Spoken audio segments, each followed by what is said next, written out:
Welcome to my channel Juragan Science. Kali ini kita akan mempelajari IPA kelas 9, yaitu bab 1 Pertumbuhan dan Perkembangan part 2. Sebelum kita mulai, silakan sobat-sobat bisa like, komen, dan subscribe di channel Juragan Science. Pertumbuhan dan perkembangan hewan. Kucing, ikan, kura-kura, dan burung semuanya bereproduksi secara seksual. Reproduksi seksual adalah sistem reproduksi yang melibatkan pertemuan dua sel kelamin. Setelah terjadinya fertilisasi, embrio hewan-hewan ini mengalami perkembangan yang berbeda-beda. Ada yang berkembang di dalam tubuh induk, dan ada juga yang berkembang di luar tubuh induk mereka. Hewan yang bertelur, ovipar.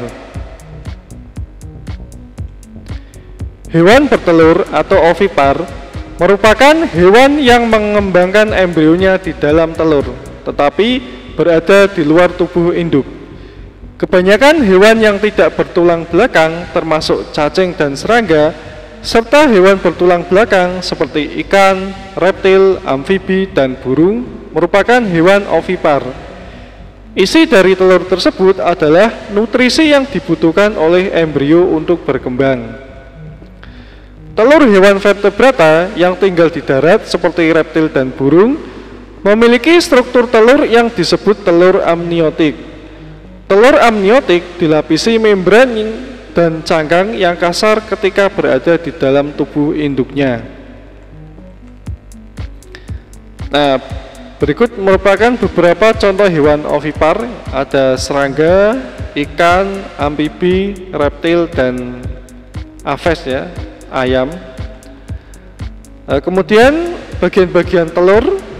Ini ada cangkang telur, merupakan bagian paling luar. Di dalamnya ada albumen, kuning telur, allantois, amnion, dan embrio.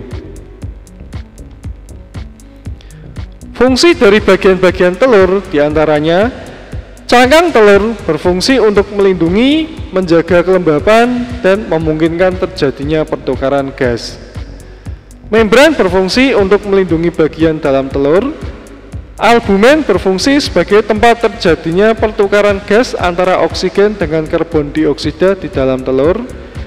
Kuning telur berfungsi untuk memberikan suplai makanan kepada embrio. Cairan amnion berguna untuk bantalan embrio dan sebagai penjaga kelembaban, dan allantois berguna untuk menyimpan kotoran dari embrio. Hewan yang bertelur dan beranak, ovovivipar. Pada hewan ovovivipar, embrio berkembang di dalam telur yang ada di dalam tubuh induk, sampai akhirnya telur siap ditetaskan. Saat telur menetas, maka individu baru siap dilahirkan. Embrio hewan ovovivipar tumbuh dengan menggunakan asupan makanan yang berasal dari cadangan dalam telur. Contoh beberapa hewan ovovivipar adalah ikan hiu, ikan pari, kuda laut, platypus, iguana, salamander, dan beberapa jenis ular. Jadi, hewan ovovivipar itu intinya hewan tersebut bertelur. Tetapi telur yang dihasilkan itu tidak langsung dikeluarkan, melainkan disimpan dalam tubuh induknya sampai menetas. Nah, ketika telur tersebut menetas, baru anaknya yang telah menetas itu dilahirkan dari tubuh induknya. Hewan yang melahirkan, vivipar. Embrio hewan ini berkembang di dalam tubuh induknya. Induk dan embrio terhubung melalui plasenta yang merupakan saluran tempat terjadinya pertukaran material antara embrio dengan induk. Induk memberikan nutrisi dan oksigen yang dibutuhkan embrio untuk berkembang, sementara embrio memberikan sampah sisa metabolisme dan karbon dioksida ke plasenta, kemudian dari plasenta ke darah induknya. Berikut merupakan gambaran pertukaran material antara embrio dengan induk ya. Di sini pertukaran material baik makanan, nutrisi maupun zat sisa dari embrio ke induk ialah melalui plasenta. Kemudian contoh beberapa hewan vivipar diantaranya ini ya, sapi, harimau, monyet, gajah, dan paus. Jadi intinya hewan vivipar merupakan semua kelompok jenis mamalia ya, kecuali platypus. Jadi perlu kalian ketahui, ikan paus, lumba-lumba itu bukan ikan, merupakan mamalia ya, termasuk mamalia. Jadi mereka melahirkan anaknya.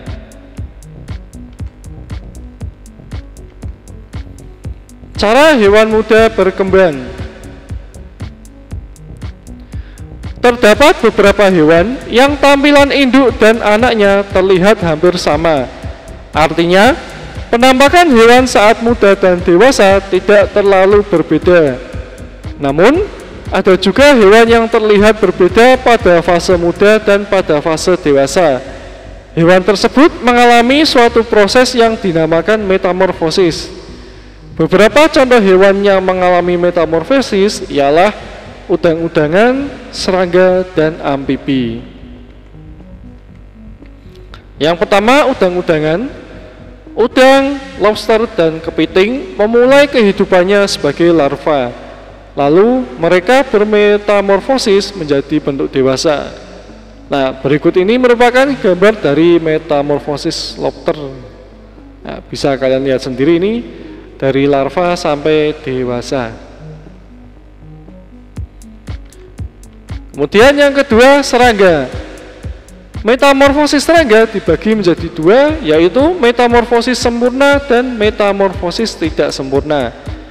Metamorfosis sempurna adalah suatu perubahan bentuk yang terjadi pada makhluk hidup dalam pertumbuhannya yang sangat berbeda pada saat larva, remaja, dan dewasa. Metamorfosis sempurna terbagi menjadi 4 fase, yaitu telur, larva, pupa, dan imago atau dewasa. Sedangkan metamorfosis tidak sempurna terjadi pada serangga yang bentuk tubuhnya di fase muda terlihat mirip dengan fase dewasanya. Hanya bagian tertentu yang berubah atau berkembang. Metamorfosis tidak sempurna tidak memiliki fase pupa.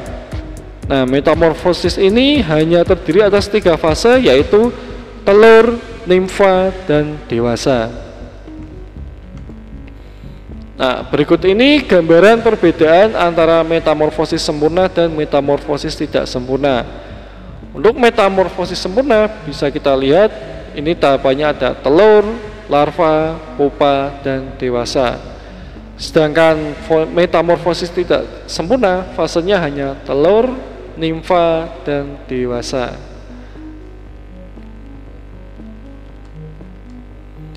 Yang ketiga, amfibi. Kehidupan pertama kata adalah di dalam air. Proses fertilisasi pun terjadi di air.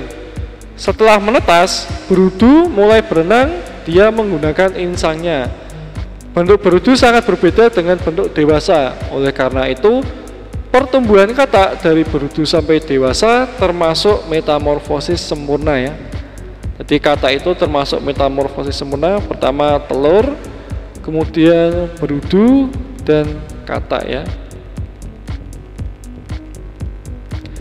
Demikian pembahasan kita kali ini. Thank you for watching. Jangan lupa untuk like, komen, dan subscribe di channel Juragan Science. Terima kasih.